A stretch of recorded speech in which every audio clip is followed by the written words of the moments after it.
एक गांव का एक छोटा लड़का जो रातों को आकाश को देखता रहा और सोचता था क्या कभी मेरा नाम ऐसे भी चमकेगा। एक बहन जो अपनी खुद की बीमारी छुपाकर सिर्फ ये दुआ करती थी कि उसका छोटा भाई एक दिन इंडिया के लिए खेले।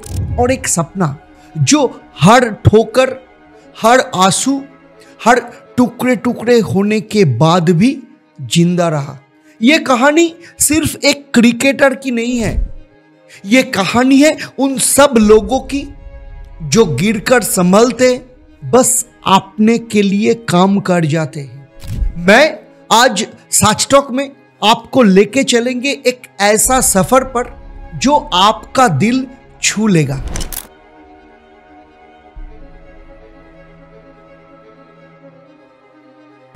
चलिए पहला चैप्टर में हम बात करेंगे जो लड़का बस आसमान दिखता था। कुछ कहानियां आपको हंसाती है, कुछ रुलाती है और फिर होती है कुछ ऐसी कहानियां जो आपको विश्वास करना सिखाता भी है। एक लड़का अपनी कच्ची झोपड़ी के बाहर बैठकर रात को बस सितारों को देखता रहते। लोग उस पर हंस पड़ते, बोलते क्रिकेट से पेट नहीं बढ़ेगा, पर उसके पिताजी चुपचाप उसके कंधे पर हाथ रखते और कहते मेहनत कर बेटा, आसमान तक जरूर पहुंचना है। वही लड़का जो मिट्टी के मैदान पे टेनिस बॉल से खेलता था आज भारत के नाम रोशन कर रहा है। पर इस कामयाबी की कीमत क्या थी, उसने कौन से दर्द से, आज चलिए नेक्स्ट चैप्टर में हम बात करेंगे। नेक्स्ट चैप्टर 2 में हम बात करेंगे गरीबी की बोझ क्या होता है, क्रिकेट का सपना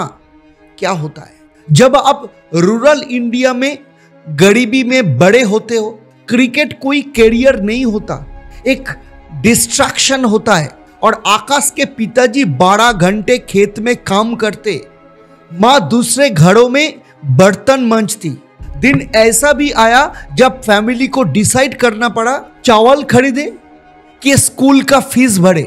और फिर उसकी बड़े बहन, उसका एक साइलेंट पिलर, वो उसके लिए माँ जैसी थी, उसके फटे कपड़े सिलती, उसके टिफिन बनाती जब वो प्रैक्टिस के लिए जाते। लेकिन अपनी मुस्कान के पीछे वो अपने बड़ी लड़ाई छुपा रही थी, एक बीमारी जो धीरे धीरे उसकी जवानी को खा रही थी। जब आकाश डिस्ट्रिक्ट में स्ट्रगल कर रहा था तब उसकी बड़े बहन को कैंसर डायग्नोस हुआ। चलिए नेक्स्ट चैप्टर में हम बात करेंगे पहली हार क्या था। जैसे हर छोटी शहर का लड़का का होता है, उसने भी डिस्ट्रिक्ट टीम में खेलने का सपना देखा, पर जब टीम का अनाउंसमेंट हुआ नाम नहीं था। वो घर वापस आया सिर झुकाकर, बैग उठाए हुए और दिल और भी भारी। पिताजी ने कहा हार मत मनियो बेटा, अगली बार और जोर से किस्मत को खटखटाना। और उसने वैसे ही किया। गांव की सड़कों पर दौड़ लगाई, दीवार पर यॉर्कर प्रैक्टिस की, पर दूसरी बार भी चांस हाथ से गया। इस बार कमरे के कोने में छुपकर रोए और उसी रात अपने आप से वादा किया एक दिन भारत के लिए जरूर खेलेंगे। तो चलिए देखते हैं चैप्टर 4 में टर्निंग पॉइंट क्या था, खेत से फेम तक जर्नी क्या था। जब उसने लोकल टूर्नामेंट में वो मैजिक स्पेल डाला, 6 विकेट्स फॉर 9 रन्स, और सब लोग हैरान हो गया। तो पहला ख्याल उसका अपने के लिए नहीं बल्कि दीदी के लिए था। वो सीधा घर भागा, उसके कमजोर कलाई को पकड़ के बोला दीदी एक दिन तेरा ट्रीटमेंट मैं अपने हाथों से करूंगा, बस देखते रहे। उसके आंखों में आंसू थे लेकिन हाथों पे सिर्फ ही जवाब था तू खेलता रहे आकाश, तुझे आकाश छूना है। उसका भरोसा उसकी ताकत बन गई। हर यॉर्कर जो उसने प्रैक्टिस की, हर लैप जो उसने दौड़ी, हर रिजेक्शन जो उसने सहा, सब दीदी के लिए था। चैप्टर 5 में हम बात करेंगे फिर आया आईपीएल और आईपीएल का सपना पूरा।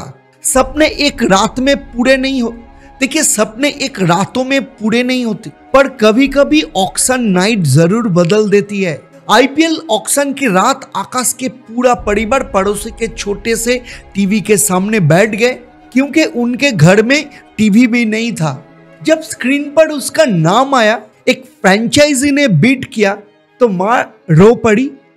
पिताजी चुपचाप उठकर बाहर चले गए और अपने आंसू किसी को दिखाना नहीं चाहते थे। जो कल एक लड़का एक विकेट एक रन के लिए भी लड़ता था, आज लाखों के जर्सी पहन रहा था। यह सिर्फ आकाश नहीं, हर छोटे सपने वाले की जीत थी। ये चैप्टर 6 में बात करेंगे। तब आया वो टाइम, नेशनल कॉल अप, तिरंगा सीन ठोक के। फिर आया सबसे बड़ा दिन, बीसीसीआई का कॉल।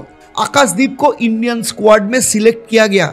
उस रात पार्टी करने नहीं गया, चुपचाप घर में आया, दीदी के बिस्तर के पास बैठ गए और अपने तिरंगा वाली कैप उसके तकिया पर रख दी।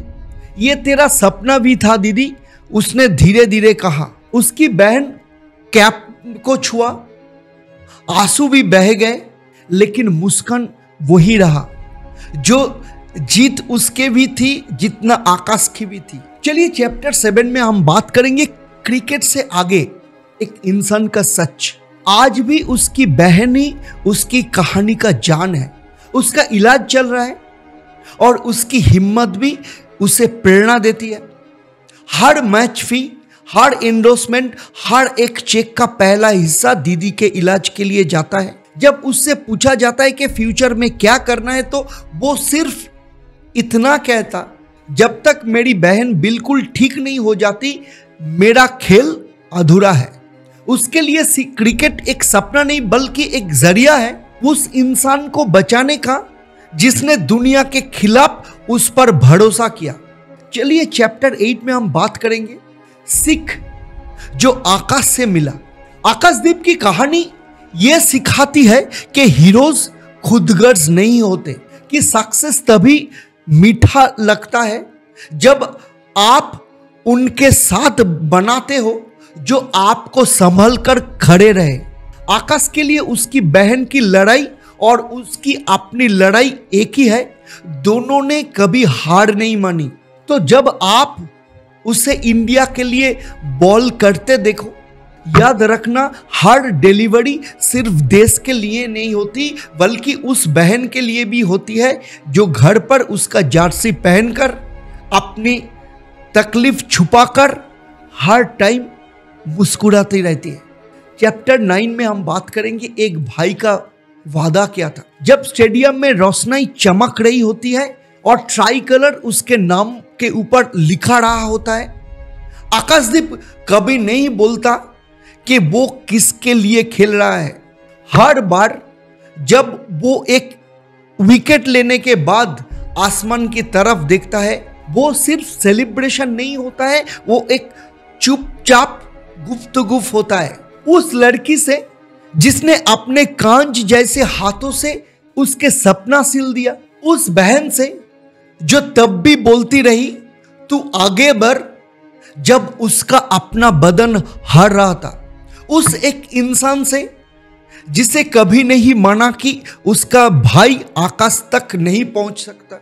और आज जब पूरा देश उसका नाम ले रहा है, वो चुप के सिर्फ इतना कहता है, दीदी तू लड़ती रहे, जब तक तू लड़ती रहेगी मैं खेलता रहूंगा, ये जीत तेरे भी है।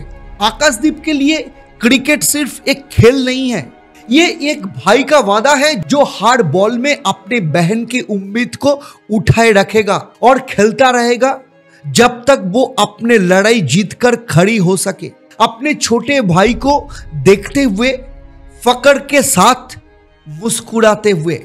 कभी सोचा है एक छोटा सा लड़का, एक छोटी सी बहन और एक बड़ा सा सपना इस दुनिया के लिए सिर्फ एक कहानी हो सकते हैं, लेकिन उसके लिए यह जिंदगी थी।